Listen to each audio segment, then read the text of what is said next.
I'm about to do something no one's ever done successfully in all 10 years of Bloxburg history. Yes, there have been airships in Bloxburg before, but none made with fully custom hulls made from shapes and structurals. And a little spoiler, there's going to be no walls on the entire exterior. So come with me as I change the course of Bloxburg history, and build Bloxburg's first proper rigid airship.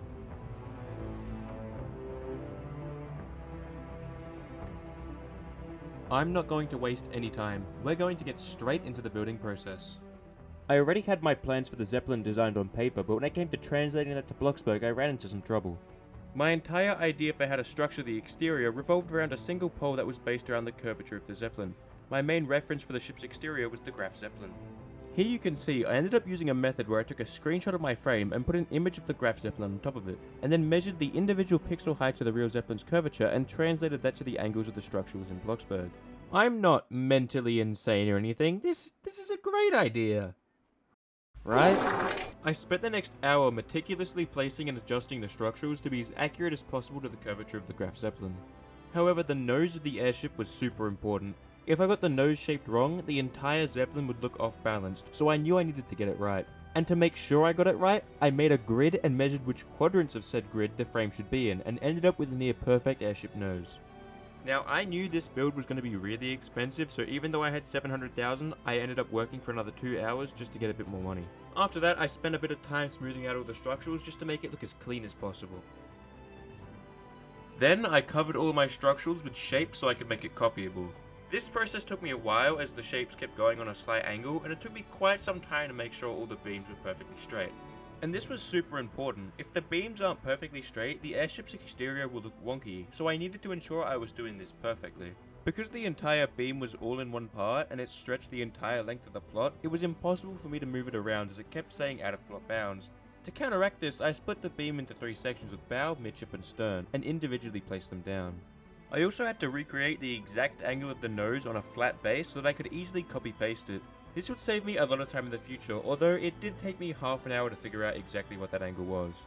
I was definitely battling Bloxburg's plot boundaries while making the frame for the airship's nose, although eventually I got the basic shape of the airship nose done. It was around this time I realized I didn't want people to see the Zeppelin yet, and instead I wanted to surprise people, so I built a big grey box around everything. Then I started to add more beams to my frame, and I color coded them just to make things easier. Then I started to fill in the frame of my Zeppelin with more structurals. I settled on a 32-sided airship so it looks more like the Hindenburg than something like R101. And the proper name for a 32-sided shape is an icosahedrodecahedron. This is actually impossible to pronounce. But anyway, I continued to panel the framing until I had half of the nose section successfully framed, which looked pretty cool. My next job was to finish framing the starboard side, which wasn't too difficult, but it was a bit time consuming. By now, I was starting to dread having to panel the entire Zeppelin, but I couldn't focus too much on that because I had to do a few more measurements to make sure my stern fins would fit and look proportionate, and also to make sure the general shape of the Zeppelin looks good. And after around another half an hour, the Zeppelin's port side was completed. It's safe to say I was pretty proud of my progress so far, even though it had taken me quite a while to pull it off. Okay, this is actually looking kind of proportionate. We might be good. No, I'm happy with that. However, it was finally time for what I was dreading, paneling the Zeppelin.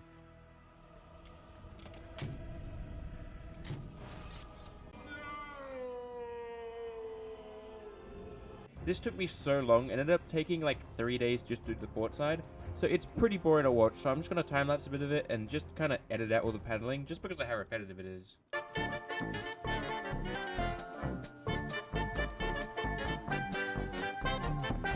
By now, it was my second day of paneling, and I had done a decent amount, but I was starting to get bored with the ugly grey box I had around the plot, and decided it would be cooler to just build a hangar for the airship. So thanks to a bit of creativity and some inspiration from Chris Luckhard's Urbex video on the Russian Buran space shuttles, I had an idea for a subtle yet detailed airship hangar that I named the BZDC, or Bloxburg Zeppelin Development Center. After I panelled a quarter of the Zeppelin, I messed around with an R101 style window for the passenger accommodation, but I did think it was pretty small and I kind of wanted to make the windows real despite the fact the vessel was scaled. Now, if you've seen my Bloxburg Oceanliner video, you'll know that in Bloxburg shipbuilding there are 3 main scales. 1:1, which is just normal scale, 2:1, which is half scale, and the most popular right now being 4:1, which is half of half scale. Scales are usually only used in a Bloxburg ship's exterior, while the interior is a normal 1:1. However, for this Zeppelin, I wanted to make the entire thing half scale, including the interior, This means players would have to shrink down to a kid to fit on board. This would give me more room to fit a full interior, as it would be more like working with a 10 wide interior instead of a 5 wide interior. And with that, my first quarter was complete, but I had no time to celebrate, as it was time to color code the stern and then panel that too. Now, while I work on paneling my stern, I want to tell you guys about my Discord server. It's the best place to get started as a shipbuilder, whether it's ocean liners, cruise ships, warships, or airships. BSL Cruises is your one-stop shop for everything Bloxburg shipbuilding. It's also where I host my voyage roleplay, so if you want to attend this airship's maiden voyage RP, definitely join the Discord server. Okay, shameless advertisement over, let's get back to paneling. By now, the Zeppelin was looking pretty nice from the exterior. I forgot to record myself making the control car because I'm an idiot, but here it is. I also did the stern fins and all of the stern panels. For the port side at least.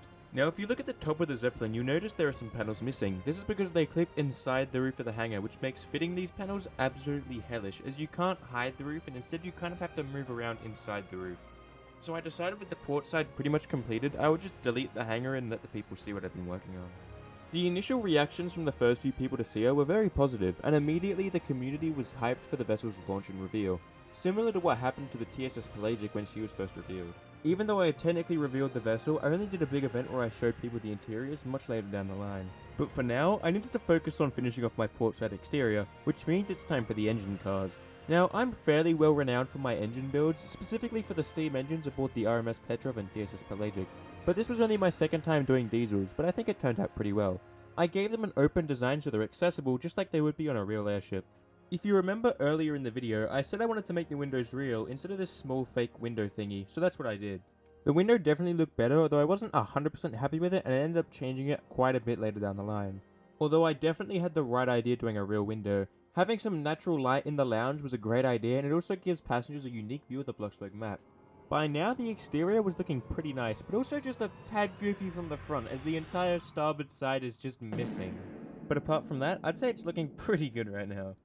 Now it was time for me to procrastinate the starboard side by instead doing the interior of the control car. This is kind of like the airship's bridge. This is where the wheel and most of the navigation equipment is, however I am planning to do a chart room in the main interior spaces later down the line. The chart room will house some of the other navigation equipment that's too big to fit in the control car. Some examples are big tables full of maps and the telephone operator switchboard. Although I couldn't procrastinate the starboard side for much longer, so I just decided to get to work. Paneling the midship section isn't too difficult as it's straight, unlike the bow and stern, which have 4 to 5 different angles, which means 4 to 5 different structures per row. I ended up forgetting to record myself building the starboard side nose, but trust me when I say this nose was a pain. I have some screenshots I used for measurement that I can show you guys, but this nose was super technical and very meticulous. Now, I've built a lot of unique things in Bloxburg, but doing these panels was one of the most boring and repetitive things I've ever done. But there's nothing I could do except just put on an Oceanliner Designs YouTube video and put my best foot forward and finish off the exterior. I needed to finish the stern area, which was taking quite a while to do. Once I'd finished the starboard side stern and added the final fin, I took some time to admire my work so far as it was looking pretty good. But now finally I was done paneling and I could start interior. Interior is always the most fun of any ship build, and I was definitely excited to not be paneling. Just like with any Bloxburg build, I started with the floor plan, which I had already designed a few weeks ago. I was just happy to finally build it after only imagining it for a few weeks. The first interior room I wanted to work on was the main lounge on the second deck. This is like the main passenger space and will probably become the most iconic room aboard. It's mostly based off the R101's lounge, but I made sure to change things so it's not a complete copy. Because again, this isn't the R101, this is my own custom Zeppelin. Similar to when I made my Oceanliner video, I'm not going to show you me building the interior for some suspense, but I will show you some of the more cool techie stuff I did for the airship, like the gas bags and stern mooring station. I also added ballast tanks to this area as well as gauges and indicators. I was able to make this area super accurate thanks to videos by the Airship Heritage Trust, as well as some other really great sources here on Roblox, like Survive the Airship Crash by Black Eagle Industries. By now, the Zeppelin was pretty much completed, however, I wanted to do something special with the surrounding plot. For an Oceanliner like my TSS Pelagic, there isn't much I can add apart from a port because obviously water surrounding the ship makes more sense. But for an airship, I can really have fun and experiment with the land below the ship, and I decided to build a small town with a Zeppelin mooring mast and specialized airship hangars to give passengers looking through the Zeppelin's massive windows an insane view. The first part of the town I built was the 2 massive Zeppelin hangars based off the Cardington airship hangars in Britain. I decided to make the town mini-scale so that from the airship, which is only half scale, the town looks smaller and further away, making it seem like the airship is actually higher than it is. This is because in Bloxburg we only get 6 levels including the basement to build with, so the airship is unfortunately pretty close to the ground. This technique is called forced perspective. By now the first half of the town was looking amazing, and the mooring mast was standing tall and proud. If you want to learn more about the ins and outs of how mooring an airship works, and what all the small details I've built here actually are, the Airship Heritage Trust has a brilliant video that I'll leave in the description. Alongside the hangars and the mooring mast, I wanted the town to feel alive with houses, docks, and even a rail line. Though most of these would be in the opposite side to the hangars, and by the end of the day, I was pretty happy with my progress. The first thing I wanted to build on the main side of the town was the port with some cool little tugboats. These ones are based off the real life ST Portway. I also decided to sink the water down into the basement level a little bit just to give the build a bit more depth. I also added a couple of houses to this side of the town. By now, a few people had noticed the new town below the airship, and it was immediately a very well liked part of the build. I made sure when building that nothing obstructed the view of the Zeppelin from the front, so it still looked like the build's main focus, and the town wasn't taken away from the Zeppelin, but instead complemented it well, which I think I achieved. Then I continued to work on the town by adding some more paths and adding small details like a platform to the dock and then doors to the houses and warehouses. Then I decided to start working on the rail line. Since this build is set in the 1930s, I knew I was going to build a steam train, and I decided to base it off the J550, which is a real steam train that's preserved near the town I used to live in, and I specifically remember my class going to see the train one day in 2019. And I would love to go back sometime now that I've recreated the train in Bloxburg. As a reference to the TSS Pelagic, I branded the train with the Raban Union Railway logo, which is a company that exists in the lore of my ships. The Pier 59 trolley on the TSS Pelagic plot also sports the Raban Union Railway logo. And after adding a few more small details, the WTBZ-3 Battaglia was finally completed.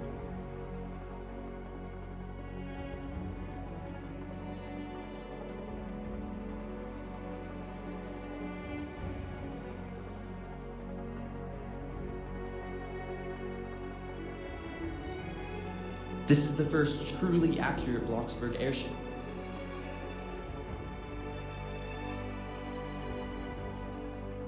We've never seen anything like this. This is one of the most unique things we have ever seen.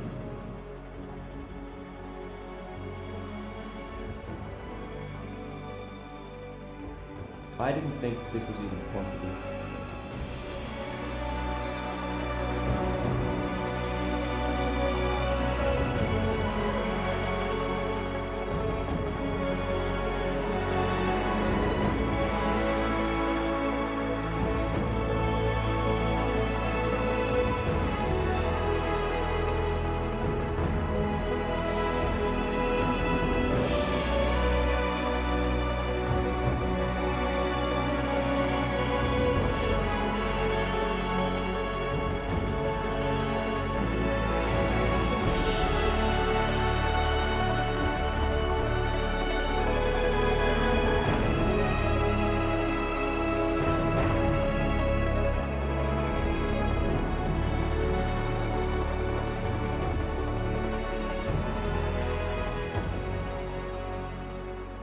This project has been incredible, and I wasn't even sure if it was possible. But I did it. I built the first proper rigid airship in Bloxburg history. But there's so many people I couldn't have done it without, and I can't thank you enough. If you want to support my channel and these videos, you can always subscribe, or you can leave a super thanks or become a channel member. All of your incredible support is highly appreciated. And none of this would have been possible without you. My name's Commodore Turner, and thank you very much for watching.